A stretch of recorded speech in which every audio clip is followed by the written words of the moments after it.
2000 సంవత్సరముల కిందట కలువరి సిలువలో ఇరువురి దొంగల మధ్య యేసుక్రీస్తు వారు సిలువ వేయబడితే ఒక దొంగ హృదయము తెరవబడింది అనేది ఎంత సత్యమో ఇప్పటి వరకు కూడా ఒక నగ్న సత్యం ఏంటి తెలుసా? ప్రపంచంలో ఎంతో మంది దొంగలు, హంతకులు, మోసగాళ్ళు, నటించే వాళ్ళు, వ్యభిచారులు, త్రాగుబోతులు, తిరుగుబోతులు, ఇలా చెప్పుకుంటూ పోతే డ్రగ్స్కు బానిసగా మార్చబడిన వాళ్ళు, వ్యభిచారులు, ఇలా చెప్పుకుంటూ పోతే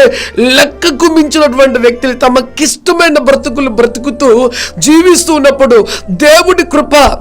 కృప వారి మీదకి దిగి వచ్చినప్పుడు సత్య సువార్త, యేసుక్రీస్తు వారు కలువరి సిలువలో బలియాగంగా మార్చబడ్డాడు అనే సత్యము వారి దగ్గరకు వచ్చినప్పుడు ఎంతో మంది దుష్ట క్రియలతో నింపబడిన వారు, పాపపు క్రియలతో నింపబడిన వారు, దాని నుంచి విడుదల పొందుకునే వాళ్ళు నిజంగా దాంట్లో సతమతం అవుతూ చచ్చిపోతానేమో అని బాధ కలుగుతూ దానిలో నుండి బయటికి రాలేక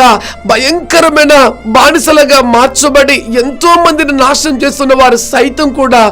ఈరోజు బయటకు వచ్చి అనేకుల్ని దేవుని వైపు తిప్పగలిగేటువంటి గొప్ప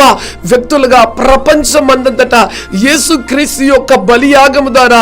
దొంగలే కాదు కానీ, హంతకులే కాదు కానీ, మోసగాన్లే కాదు కానీ, వ్యభిచారులే కాదు కానీ, ఇక ఇలా చెప్పుకుంటూ పోతే ప్రపంచ దేశ చరిత్రలో ఎంతో మంది మార్చబడ్డారండి, ఎంతో మంది మార్చబడ్డారు.